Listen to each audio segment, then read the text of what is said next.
Halo, assalamualaikum pemirsa, apa kabar? Senang sekali pagi hari ini saya Septi Wulandari kembali menyapa Anda dalam program Dialog Khusus. Dan kali ini kita akan membahas topik yang sangat relevan terhadap upaya meningkatkan kualitas pelayanan publik di Kabupaten Kendal, yaitu peningkatan pelayanan masyarakat melalui SIMATA atau Strategi Pengembangan Talenta dan Karir Aparatur Sipil Negara di Pemerintah Kabupaten Kendal. Nah pemirsa, sebagai aparatur sipil negara tentu saja pengembangan talenta dan karir yang berkesinambungan itu sangat penting gitu ya untuk memastikan layanan kepada masyarakat berjalan baik dan juga profesional, yaitu dengan mendorong untuk meningkatkan aparatur sipil negara memiliki kemampuan dan juga keterampilan yang semakin kompetitif, apalagi di era teknologi yang juga semakin berkembang dan berubah seperti sekarang ini. Dan bagaimana dengan penerapannya di Kabupaten Kendal gitu ya, manajemen talenta seperti apa yang sudah dilakukan dan strategi apa yang untuk meningkatkan gitu ya keterampilan tentu saja ASN di Kabupaten Kendal. Untuk itu kita akan membahasnya bersama dengan narasumber yang sudah hadir pagi hari ini di studio. Bersama saya ada Kepala Badan Kepegawaian Pendidikan dan Pelatihan Kabupaten Kendal, Bapak Abdul Bashir. Selamat pagi Pak Bashir. Selamat pagi Mbak Septi. Apa kabar Pak Bashir? Alhamdulillah sehat, tetap semangat. Luar biasa. Oke, luar biasa. Pagi hari ini luar biasa. Terima kasih sudah meluangkan waktunya pagi-pagi untuk di studio iNews ya Pak Bashir ya. Oke Mbak, sama-sama. Oke, Pak Bashir, ini menarik sekali tentang pengembangan talenta dan karir gitu ya untuk ASN gitu. Sebenarnya apa pentingnya gitu ya pengembangan talenta dan karir ini untuk ASN di lingkungan pemerintahan sendiri untuk pelayanan publik? Begini Mbak Septi, terkait dengan manajemen talenta itu sebenarnya tidak terbatas pada penting saja, tetapi harus diprioritaskan karena manajemen talenta itu sudah diamanatkan di dalam undang-undang yang sebelumnya, yaitu Undang-Undang 5 tahun 2014 tentang aparatur sipil negara, yang saat ini sudah diganti dengan Undang-Undang nomor 20 tahun 2023. Tentangnya juga sama, aparatur sipil negara. Di sisi lain juga ada PP 11 tahun 2017 junto PP 17 tahun 2020 tentang manajemen PNS, kemudian juga ada Permenpan nomor 3 tahun 2020 yang mengatur terkait pedoman manajemen talenta. Artinya manajemen talenta ini harus segera diterapkan di semua pemerintahan, baik di pusat, di provinsi maupun di kabupaten kota. Karena dengan manajemen talenta ini setiap pemerintahan akan dapat menyiapkan dan menemukan seorang pemimpin masa depan yang tidak hanya terbatas pada kompetensinya saja, tetapi siap ditempatkan pada jabatan yang tepat dan waktu yang tepat pula. Yang dampaknya dengan seorang pejabat yang memiliki kompetensi yang sesuai, maka yang bersangkutan itu akan dapat melaksanakan tugasnya sesuai dengan keahliannya masing-masing atau talentnya masing-masing. Harapannya adalah ada peningkatan pelayanan kepada masyarakat yang akan berdampak pada peningkatan kesejahteraan masyarakat. Oke, Gitu, Mbak jadi Septi. memang penting sekali gitu ya untuk menempatkan seseorang dengan kemampuan di tempat yang tepat gitu ya. Betul. Kadang-kala kan ada kemampuannya tetapi dia tidak berada di tempatnya yang akhirnya jadi sia-sia juga gitu ya, tidak berjalan maksimal seperti itu ya. Jadi ini seperti seni menempatkan orang yang tepat di tempat yang tepat gitu ya Pak ya. Jadi Badan Kepegawaian ini. Nah, manajemen talenta sendiri seperti apa sih kemudian prosesnya gitu untuk sampai bisa menentukan bahwa si A tepat di tempat yang ini, seperti itu, seperti apa prosesnya Pak?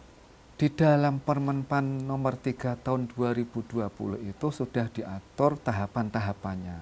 Tahap yang pertama adalah akuisisi, kemudian yang kedua tahap pengembangan, yang ketiga tahap retensi, kemudian yang keempat tahap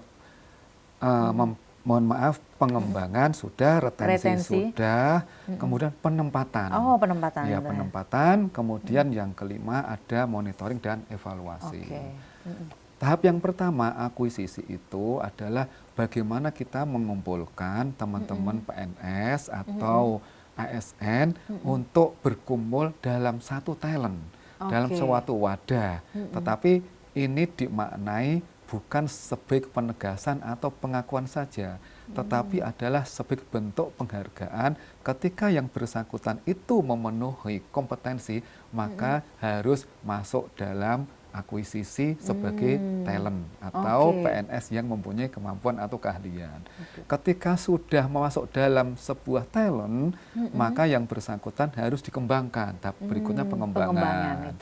Pengembangan ini bisa meliputi ikut diklat, ikut bintek, ikut seminar, atau ada sekolah kader juga, atau lewat pemagangan. Semua itu dilakukan untuk pengembangan kompetensi yang bersangkutan. Kemudian yang ketiga, retensi.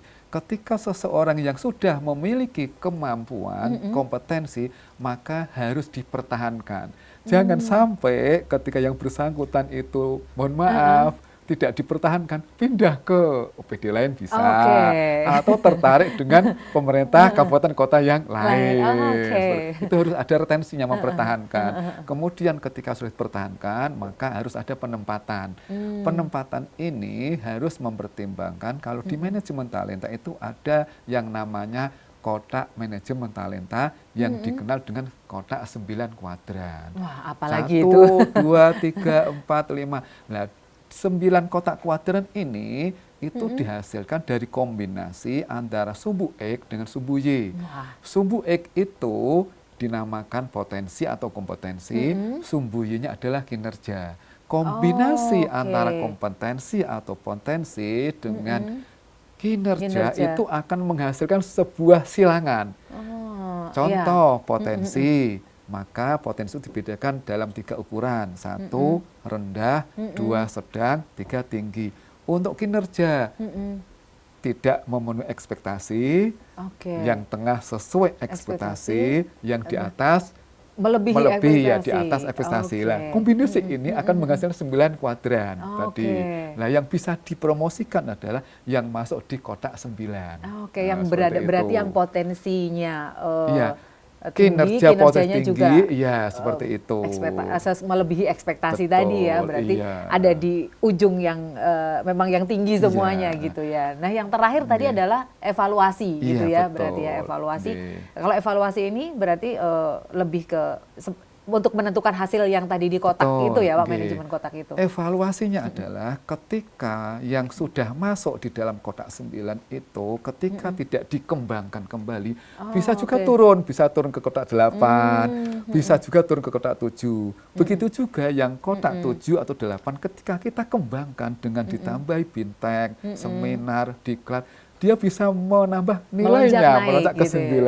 Ini yang perlu ada monitor dan evaluasi di kotak 7, 8 maupun 9. Jadi memang untuk manajemen talenta itu ada beberapa proses yang dilalui dari mulai akuisisi sampai dengan yang terakhir monitoring dan evaluasi. Nah, bagaimana penerapannya di Kabupaten Kendal sendiri seperti apa? Ini kan peraturan pemerintah pusat gitu ya, kemudian diadopsi lah gitu, dikembangkannya seperti apa di Kabupaten Kendal. Nanti kita akan bahas setelah break berikut ini. Pemirsa jangan kemana-mana, tetap bersama kami dalam Dialog Khusus.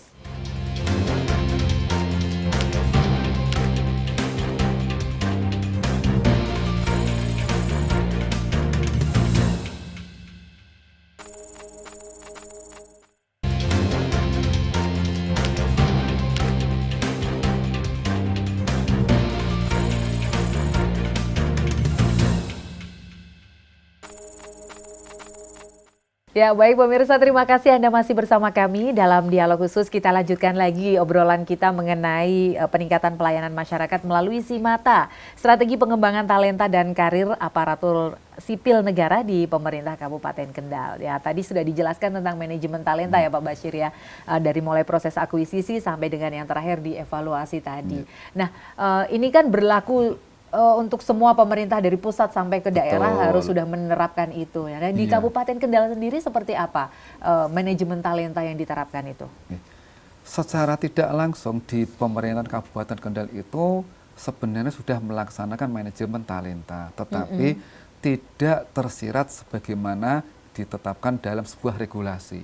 Tetapi saat ini untuk menuju penerapan manajemen talenta yang benar-benar bisa memenuhi amanat undang-undang maupun Permenpan, maka harus dibentuk. di Kabupaten Kendal saat ini sedang membangun manajemen talenta. Oh, sedang proses membangun Betul, manajemen sedang talenta. proses untuk membangun. Nah, dalam proses membangun ini dibutuhkan beberapa infrastruktur.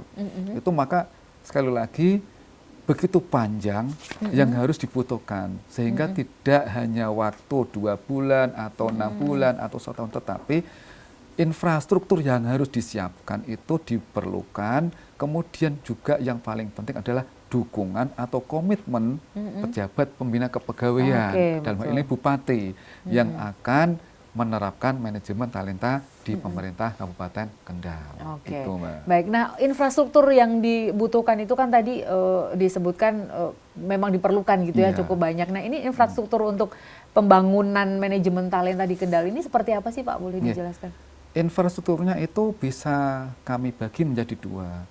Yang pertama adalah terkait dengan sarana prasarana. Contoh, kita harus menyiapkan sistemnya. Oke. Sistem itu kan harus dibangun mulai dari proses penyusunan bisnis terkait dengan sistem yang akan kami gunakan sampai dengan juklak dan juknisnya. Termasuk indikator-indikator apa saja yang akan masuk. Kemudian yang kedua adalah terkait dengan pemetaan dari PNS itu sendiri. Karena di kami hampir semua PNS yang saat ini ada itu sudah habis masa waktu untuk uji kompetensinya.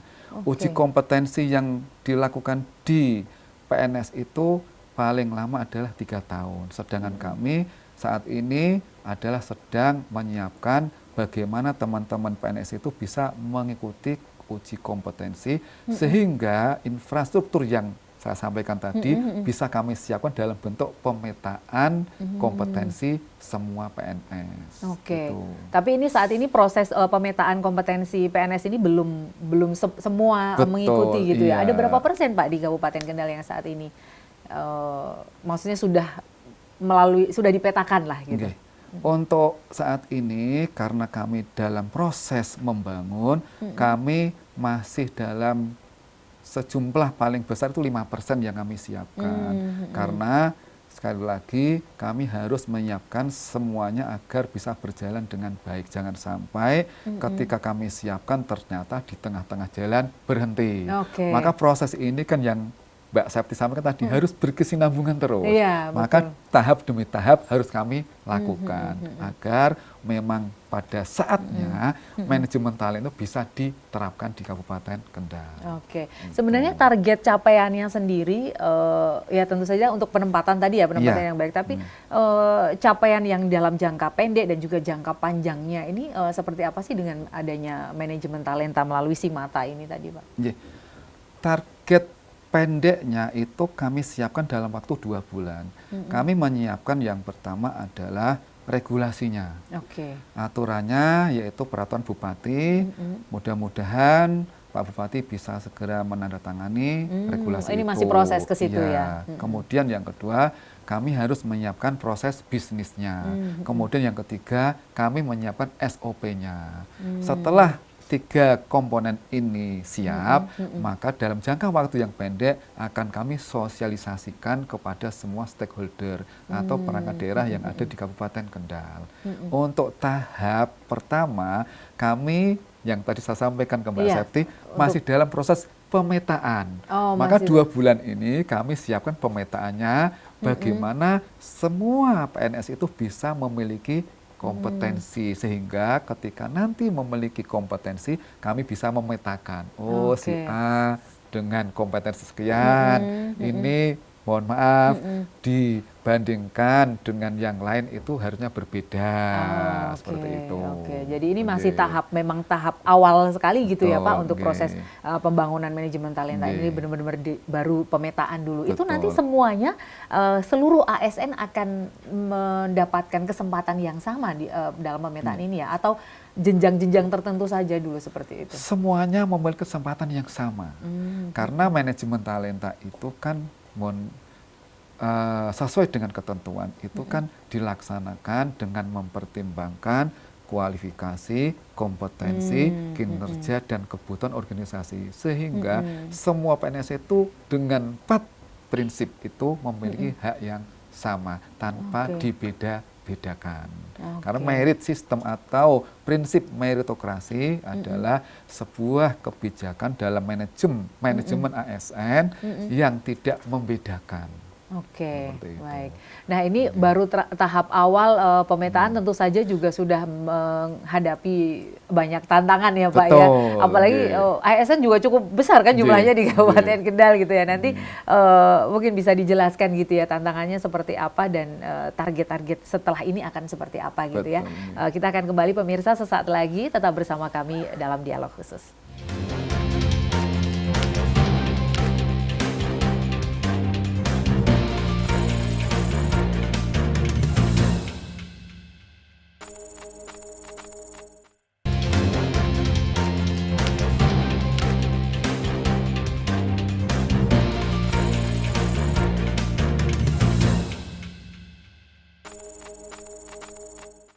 Ya, pemirsa, Anda masih bersama kami dalam Dialog Khusus. Kita akan lanjutkan lagi obrolan kita.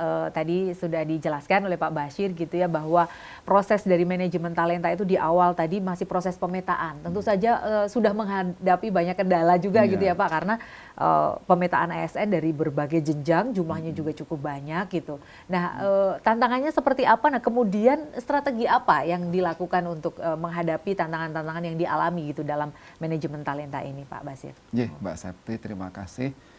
Tantangan yang paling kami hadapi adalah adanya pemahaman dari stakeholder yang belum sama. Karena banyak anggapan bahwa manajemen talenta itu akan seperti yang sebelum-sebelumnya. Contoh begini. Seperti apa sih sebelum-sebelumnya itu maksudnya Pak? Ini penasaran Mbak Septi ini. Terkait dengan penataan jabatan itu sering dimaknai itu urut kacang. Siapa yang duluan itu yang dulu, yang belakang ya belakangan. Ya gitu seperti ya? Itu. Kemudian juga ada faktor senioritas. Senioritas siapa yang duluan ya saya dulu. Ada juga yang namanya DUK. DIP. DUK itu daftar urut kepangkatan, siapa yang tinggi didahulukan, kemudian baru DIK ikut pendidikan. Ada juga yang pendidikan dulu baru dipertimbangkan DUK-nya. Itu seperti itu. Ada lagi ewoh pekewo. Nah, ada ewoh pekewo. Ada banyak lagi ya? Iya, ada lagi dalam penataan jabatan itu ada pertimbangan politik. Yang sering saya sampaikan ada yang namanya politik balas budi. Begitu juga ketika ada politik balas budi, pasti ada politik balas dendam. Nah, ini kan ramai juga kan di dalam penataan jabatan. Nah, ketika seperti itu, maka harus ada sebuah terobosan atau strategi terkait dengan penataan jabatan yang bisa meningkatkan kepercayaan masyarakat dan ASN itu sendiri. Betul. Iya, betul. Nah, yang kami tawarkan adalah bagaimana menerapkan manajemen talenta itu dengan SIMATA. Strategi manajemen talenta ASN di Kabupaten Kendal. Artinya, ketika SIMATA ini nanti diterapkan dengan dukungan yang kedua, tantangan kedua adalah belum seluruhnya memberikan sebuah komitmen ingin melaksanakan, maka SIMATA hadir untuk memberikan sebuah jawaban. Ini loh, ketika SIMATA itu diterapkan, maka penataan jabatan itu paling tidak 90% ke atas dijamin sesuai dengan kompetensinya, sesuai dengan jabatannya, sesuai dengan kualifikasi pendidikannya. Jangan sampai seorang ekonomi duduk di bidang hukum.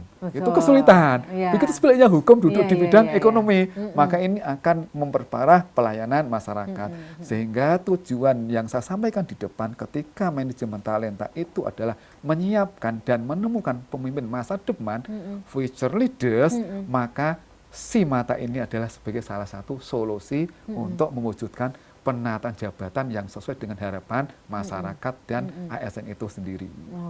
Baik. Tapi itu nanti itu kan dari OPD kan sekian banyak ya Pak. Betul. Ya. OPD sekian banyak dari pemetaannya satu persatu. Kemudian ini kan juga tentu apalagi tadi tantangan-tantangan yang luar biasa, politik balas budi dan balas dendam itu kan akan sangat cukup merumitkan ya Pak ya. Gitu.